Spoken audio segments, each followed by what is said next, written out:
Hi everybody. पिछले class के video में हम आप लोगों को बताए थे संवहन वेग के आधार पर ओम का नियम का व्यंजक, और इसके बाद कुछ न्यूमेरिकल प्रॉब्लम भी आप लोगों को कराए थे जिसमें हम संवहन वेग के लिए संवहन वेग के फार्मूले से कुछ सवाल को सॉल्व किए थे। आज का टॉपिक है ओम का नियम। तो पहले हम लोग ओम का नियम सीखेंगे, और ओम का नियम आप वैसे 10th क्लास में भी पढ़ चुके हैं, तो उसको आप एक बार रिवाइज कर लें। तो टॉपिक का नाम दे ओम का नियम।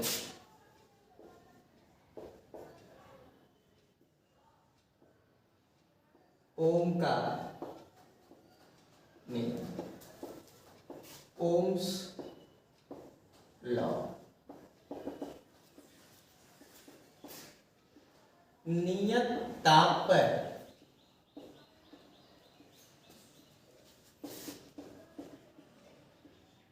किसी चालक से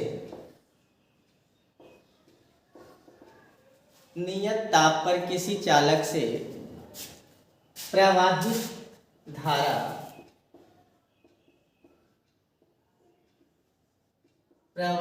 धारा चालक के सिरों के बीच के विभवांतर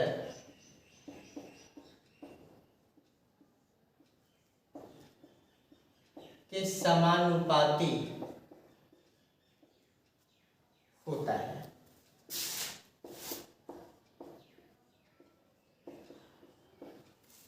ओम का नियम ये हो गया। और ओम का नियम का कहना क्या है कि टेम्परेचर कांस्टेंट हो, अर्थात नियत ताप पर किसी चालक से अगर करंट प्रवाहित होता है तो चालक के सिरों के बीच के विभवांतर के समानुपाती होता है, अर्थात V is directly proportional to I, अर्थात विभवांतर समानुपाती किसके हो गया? धारा के। कहने का मतलब ये हुआ कि अगर आप विभवांतर को बढ़ाएंगे तो आपका करंट भी बढ़ेगा, विभवांतर बढ़ेगा तो आपका करंट भी बढ़ेगा। और जब हम समानुपाती का चिन्ह हटाते हैं तो एक नियत राशि आता है, और उस नियतांक राशि का नाम होता है प्रतिरोध R। इसका मतलब हो गया कि V बराबर फॉर्मूला बन जाता है RI। तो I बराबर क्या हो जाएगा? विभवांतर बटे प्रतिरोध। तो धारा बराबर हो जाता है विभवांतर बटे प्रतिरोध। इसके बारे में आप लोगों ने 10th क्लास में भी पढ़ा है। 10th क्लास में भी आपने इसके बारे में जाना है कि धारा बराबर विभवांतर बटे प्रतिरोध होता है। 10th क्लास में और हम एक बात को जानते थे, ओम का नियम का सत्यापन। तो यहाँ पर तो उसका सत्यापन नहीं जानना है, लेकिन आपको 10th क्लास के बातों को याद दिला देते हैं कि ओम के नियम के सत्यापन के लिए क्या करते थे। पहले बात कि ओम के नियम के सत्यापन के लिए एक सर्किट तैयार कर लेते थे, एक परिपथ तैयार करते थे। इसमें धारा को मापने के लिए एक एमीटर लगाते थे, और सिरों के बीच के विभवांतर नापने के लिए समांतर क्रम में एक वोल्ट मीटर को लगाते थे।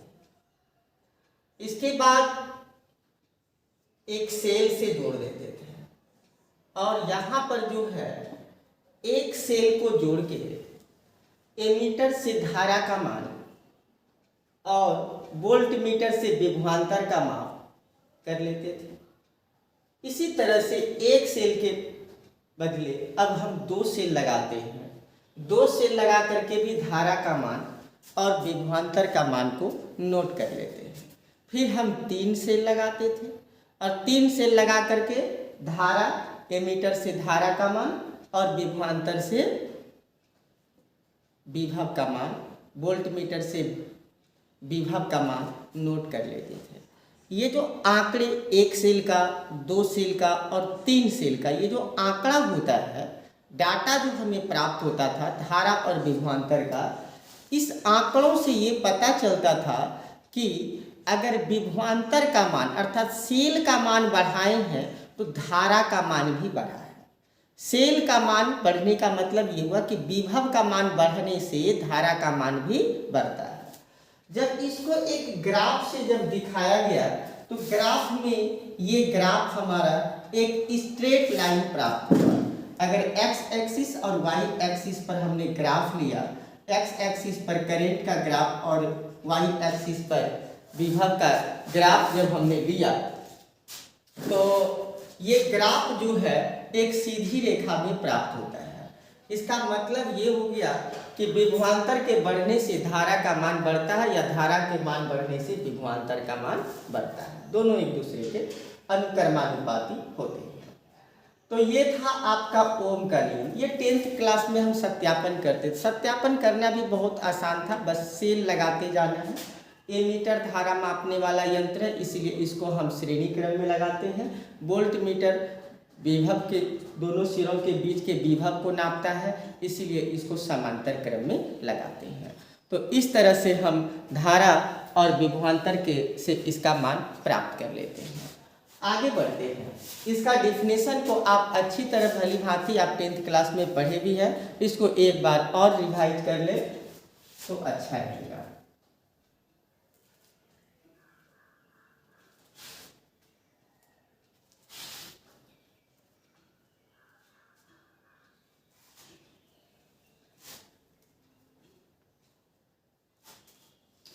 अगला टॉपिक हम लोग डालते हैं ओमीय चालक।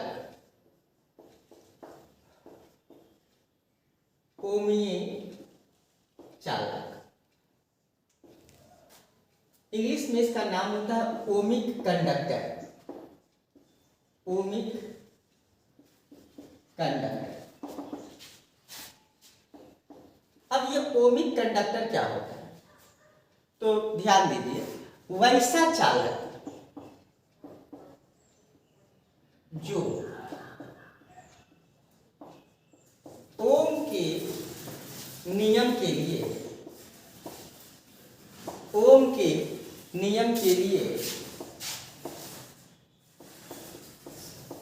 मान्य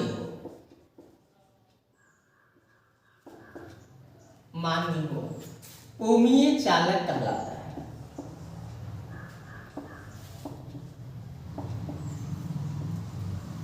ओमीय चालक कहलाता है।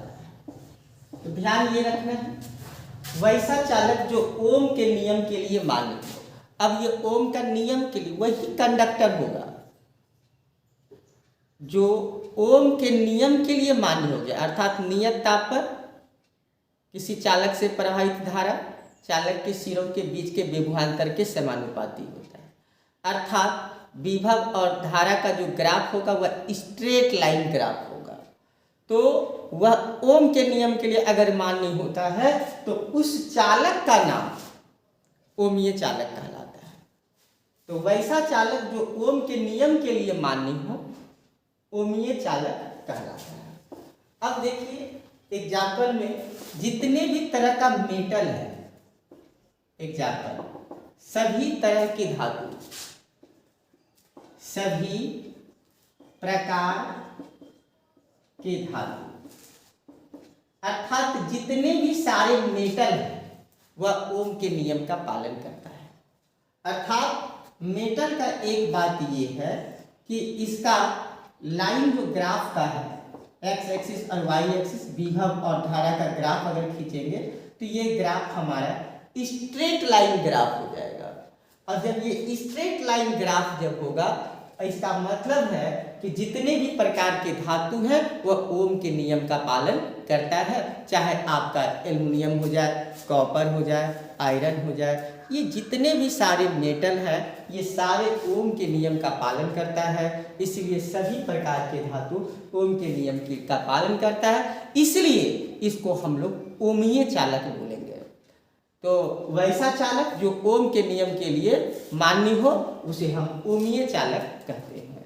इसके बाद हम लोग जानेंगे अनओमीय चालक। तो अगला टॉपिक इसको आप नोट कर लें, इसके बाद आप देखेंगे अनकोमीय चालक।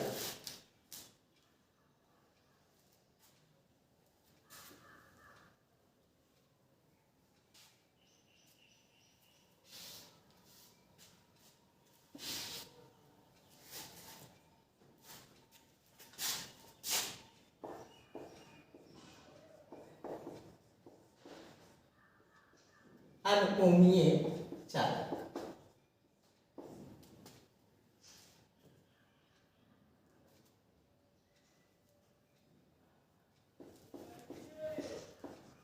Non ohmic conductor.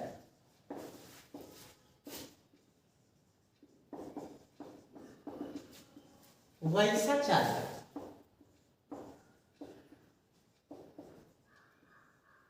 जो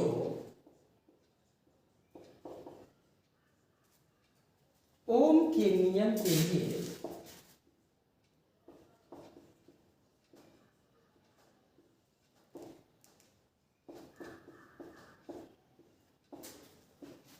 ओम के नियम के लिए मान्य नहीं हो, अनओमीय चालक कहलाता है। अनओमीय चालक कहलाता है। एग्जाम्पल में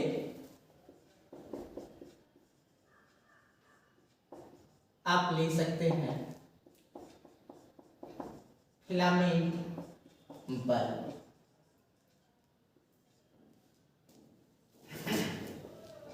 फिलामेंट बल्ब, वो जो फिलामेंट वाला बल्ब होता है पीला वाला, उसमें आप देखते होंगे उसका टेम्परेचर कांस्टेंट नहीं होता है, उसका टेम्परेचर वेरिएबल होता है।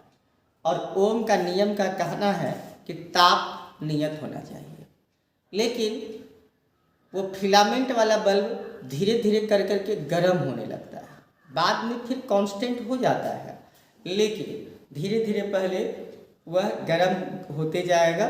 तो इस तरह से उसका टेम्परेचर नियत आपका नहीं है, इसलिए फिलामेंट बल्ब जो है, जिस वहाँ पे फिलामेंट जो लगा हुआ है बल्ब में, वह ओम का नियम का पालन नहीं करता है। उसका धारा और विभवांतर का ग्राफ ऐसे चलेगा। इसका मतलब ये ग्राफ जो है आपका, ये स्ट्रेट लाइन ग्राफ नहीं है, इसलिए ये ओम के नियम का पालन नहीं करता है। V is not directly proportional to I. इसका मतलब ये क्या हुआ कि ये ओम का नियम का पालन नहीं करता है, ये ओम के नियम के लिए वैलिड नहीं है। तो इसको नॉट वैलिड ओम्स लॉ, इस जगह आप लिख सकते हैं नॉट वैलिड ओम्स लॉ। ये ओम के नियम के लिए मान्य नहीं है, ओम के नियम के लिए मान्य नहीं है, ओम के नियम के लिए मान्य नहीं है। ध्यान ये रखना है कि फिलामेंट बल्ब जो है ये ओम के नियम के लिए मान्य नहीं होता है।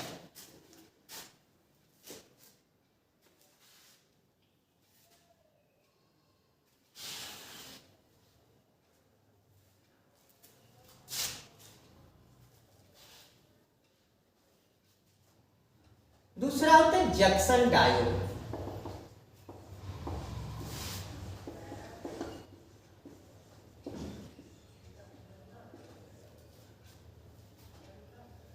जंक्शन डायोड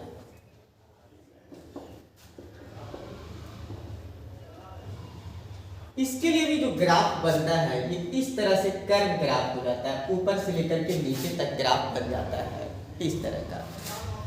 और पहले ये जंक्शन डायोड होता है क्या चीज़ है, ये आपको हम मॉडर्न फिजिक्स में पढ़ाएंगे। पी टाइप, एन टाइप, और उसके बाद पी टाइप और एन टाइप के मिले। आप ऐसे केमिस्ट्री में भी पढ़े होंगे पी टाइप और एन टाइप, लेकिन ध्यान रखिए वहाँ तो आप इतना ही जाने। उसके बाद पी टाइप और एन टाइप दोनों मिक्स होकर करके पीएन जंक्शन बनेगा जिसका नाम हो जाता है पीएन जंक्शन डायोड। और पीएन जंक्शन डायोड दो तरह से होंगे, दो प्रकार के होंगे, एनपीएन डायोड और पीएनपी डायोड। तो जितने भी सारे डायोड होते हैं, जितने भी सारे इलेक्ट्रॉनिक्स डिवाइस हैं, उसमें जो ये डिवाइस लगेगा ये डायोड लगेगा। और डायोड जो है आपका ओम का नियम का पालन नहीं करता है, इसलिए यहाँ पर आप ये कर सकते हैं कि V it not directly proportional to I, ये ओम के नियम के लिए मान्य नहीं होता है। Not valid, not valid Ohm's law,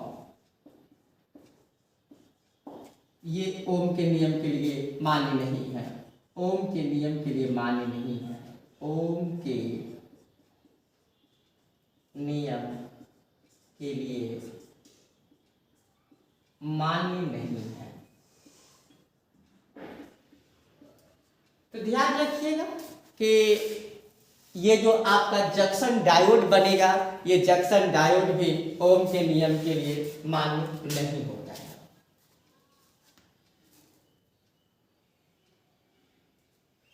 तो इन तरह से, और दूसरी बात है कि आपको डायोड जब भी बनाएंगे तो सेमीकंडक्टर से बनाते हैं, अर्धचालक से बनाते हैं, और अर्धचालक भी हमारे ओम के नियम के लिए मान्य नहीं होता है।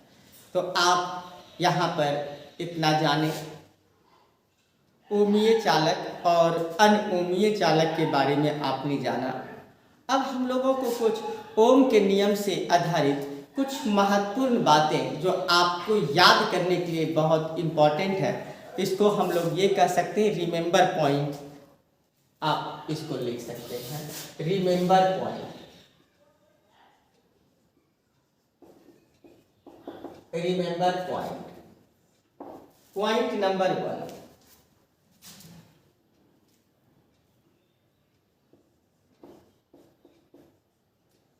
ओम का नियम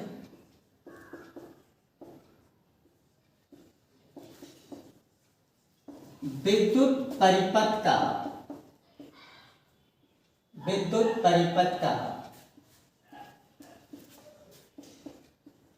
आधारी नियम है।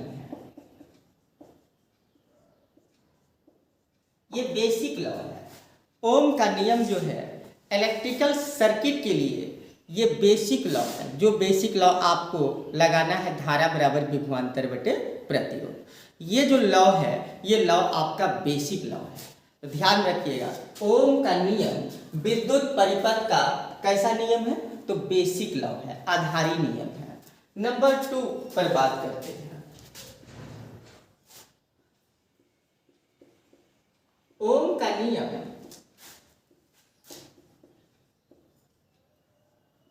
बहुत ही साधारण परिपथ के लिए लागू होता है, बहुत ही साधारण परिपथ के लिए मान्य है। यह जटिल परिपथ के लिए मान्य नहीं है। यह जटिल परिपथ के लिए मान्य नहीं है।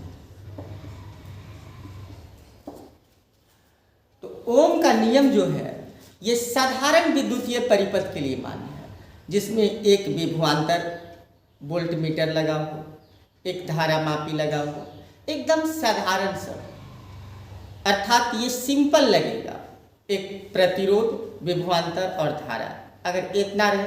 लेकिन अगर ज़्यादा हो जाए, कॉम्प्लिकेटेड अर्थात जटिल परिपथ हो जाए कि एक ही में श्रेणी क्रम में 5 गो लग गया, समांतर क्रम में लग गया, करंट घूम रहा है, बहुत सारा उसमें प्रतिरोध लगा हुआ है, और तो वैसे सब जगह पर के लिए ये ओम का नियम मान्य नहीं है, अर्थात जटिल परिपथ के लिए ओम का नियम मान्य नहीं होगा। तो जटिल परिपथ को फिर कैसे निकालेंगे? तो जटिल परिपथ के लिए ही आपको हम आगे चल करके बताएंगे किरचॉफ का नियम। जो जटिल परिपथ के लिए किरचॉफ का नियम मान्य होता है। तो किरचॉफ का जो नियम है वो सारे परिपथ के लिए हम लागू कर सकते हैं, जटिल से जटिल परिपथ के लिए, साधारण से साधारण परिपथ के लिए। एक ही जगह से 10 करेंट इधर से उधर हो रहा है, तो वैसे ऐसे समय में हम किरचॉफ का नियम का पालन करेंगे। तो किरचॉफ का नियम क्या होगा, तो इसका टॉपिक आपको आगे पढ़ने के लिए मिलेगा, हम उसको बताएंगे। किरचॉफ का जब टॉपिक आएगा तब ये सेकेंड पार्ट हो जाता है, जिसमें आपको नोट्स के पहले पेज पर ये बात लिखा हुआ है। तो अभी हम लोग सिंपल सर्किट सीख रहे हैं, इसके बाद जब हम कॉम्प्लिकेटेड सब सर्किट सीखेंगे तब हम उस जगह पर किरचॉफ का नियम भी सीखेंगे। तो अभी आप इस बात को जान लीजिए कि ओम का नियम साधारण विद्युतीय परिपथ के लिए मान्य है, जटिल विद्युतीय परिपथ के लिए मान्य नहीं है। ओके, नंबर 3 पर बात करते हैं।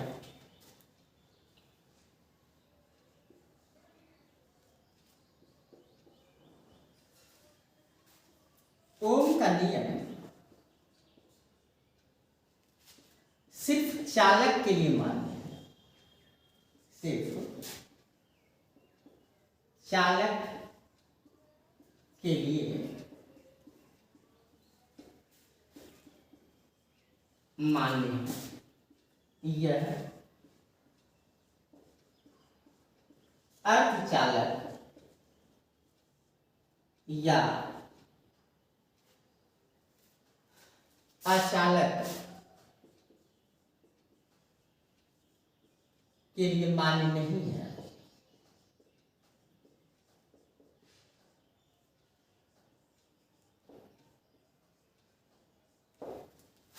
अभी जस्ट आपको बताए जितने भी सारे मेटल हैं वो ओम का नियम का पालन करता है।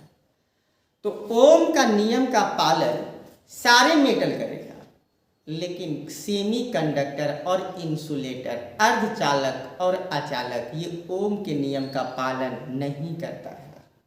इसलिए सेमीकंडक्टर से बना हुआ डायोड बल्ब या आपका जो है जंक्शन डायोड, ये सब आपका ओम का नियम का पालन नहीं करेगा।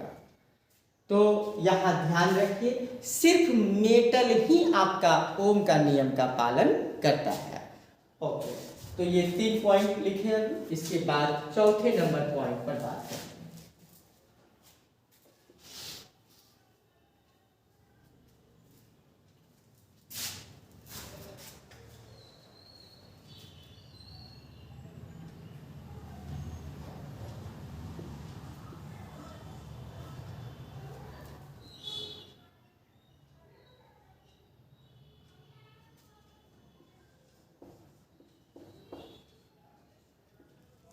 ओम के नियम के लिए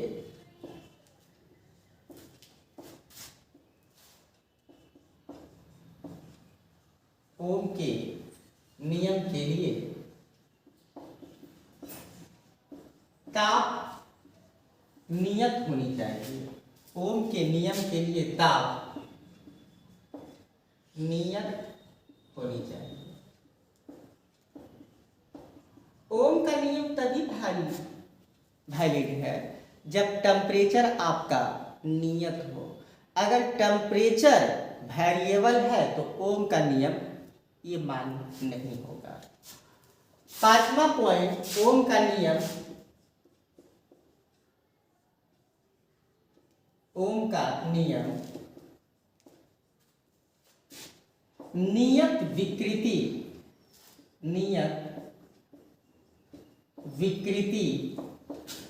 के लिए मान्य है।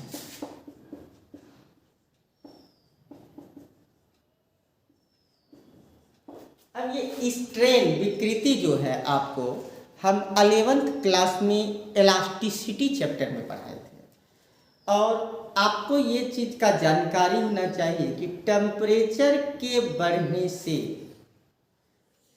आपका मेटल क्या करेगा, वो इंक्रीज कर जाएगा, जिसमें आपको ऐसे भी आप जानते हैं कि रेल का पटरी सब जो है गर्मी के दिन में फैल जाता है, इसलिए उसके 2 खाली जगहों के बीच में कुछ रिक्त स्थान छोड़ दिया जाता है। तो अगर मैं बात करूं टेम्परेचर, अगर टेम्परेचर में परिवर्तन से मेटल में परिवर्तन हो जाता है तो इसका मतलब ये हो गया कि आपका टेम्परेचर नियत नहीं है और ओम का नियम पालन नहीं करेगा। इसीलिए अगर वो मेटल है तो मेटल में विकृति भी कांस्टेंट होना चाहिए, मतलब उसमें किसी भी प्रकार का इंक्रीजिंग नहीं होना चाहिए। लेंथ में हो गया, एरिया में हो गया, ये सब में इंक्रीजिंग नहीं होना चाहिए। मतलब लंबाई उसका नहीं, ऐसा नहीं कि टेम्परेचर के बढ़ने से वहाँ पर लेंथ में इंक्रीज कर गया तो लेंथ इंक्रीज कर जाएगा तो फिर आपका ओम का नियम वैलिड नहीं रहेगा।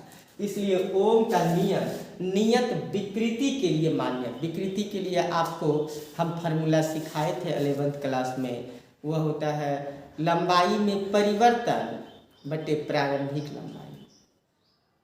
ये विकृति के लिए है जो आपको 11th क्लास में इलास्टिसिटी चैप्टर में पढ़ाया गया था। छोड़िए उन बातों को, 11th में आप जान रहे हैं या नहीं जान रहे हैं उससे कोई मतलब नहीं है। इतना आप समझिए कि विकृति नहीं होना चाहिए, अर्थात लंबाई नहीं बढ़ना चाहिए। लंबाई कब बढ़ेगा? जब आप टेम्परेचर दीजिएगा तो लंबाई बढ़ जाएगा। तो जब आप टेम्परेचर ही वेरिएबल नहीं है, टेम्परेचर ही आपका कांस्टेंट है, तो लंबाई बढ़ने का कोई सवाल ही नहीं उठता है। लेकिन अगर विकृति अगर होता है तो समझ जाइए कि ओम का नियम वैलिड नहीं होगा। तो नियत विकृति के लिए अर्थात विकृति नहीं होना चाहिए। विकृति नहीं होगा तो ओम का नियम वैलिड होगा। तो ये आपका रिमेंबर पॉइंट था। 5 रिमेंबर पॉइंट को आपको हमने यहाँ पर बताया, इसको आप ध्यान से पढ़ेंगे एक एक कर करके। और आज जो आपको हमने बताया ओमीय चालक, अनओमीय चालक और ओम का नियम और इसका कुछ रिमेंबर पॉइंट, ये सारे छोटे छोटे बात को आप ध्यान से पढ़ेंगे। अगले क्लास में हम लोग अब इसके बारे में जो जानेंगे, प्रतिरोध एक टॉपिक स्टार्ट होगा और प्रतिरोध के बारे में अब हम लोग जानना स्टार्ट करेंगे। तो आज बस इतना ही रहेगा। आप अगले क्लास में प्रतिरोध के बारे में पढ़ेंगे और रेगुलर होकर के क्लास करेंगे। जब तक आप रेगुलर स्टडी नहीं करेंगे तब तक आपको फिजिक्स की पढ़ाई समझ में नहीं आएगा। और अगर पढ़ाई फिजिक्स का समझ में नहीं आता है तो इसके लिए जिम्मेदार आप होंगे, क्योंकि आप रेगुलर अगर स्टडी करेंगे तो आपको सारी बात समझ में आएगा। अगर रेगुलर नहीं पढ़ेंगे तो आपको परेशानी हो सकता है। इसलिए मैं उम्मीद करता हूँ सारे बच्चे जो भी वीडियो देख रहे हैं रेगुलर स्टडी करें और नोट्स जो है आप लोग इंस्टीट्यूट में आकर के फ़ोन कर करके हमसे बात कर करके नोट्स अवेलेबल है, आप इस चैप्टर का नोट्स ले जाएं। मैं चाहता हूं कि लॉकडाउन के एवज में आपका इलेक्ट्रिक करंट समाप्त हो जाए, और इलेक्ट्रिक करंट अगर समाप्त हो जाता है तो फिर हमको लास्ट में इसको पढ़ाने के लिए हमको नहीं पड़ेगा। आप लोग के पास वीडियो मौजूद रहेगा, देख देख करके आप समझ लेंगे। जब कोचिंग खुलेगा तो आप उसमें जहाँ भी परेशानी होगा आप हमसे बात कर लेंगे, हम आपको उसको भी बता देंगे। ओके, धन्यवाद।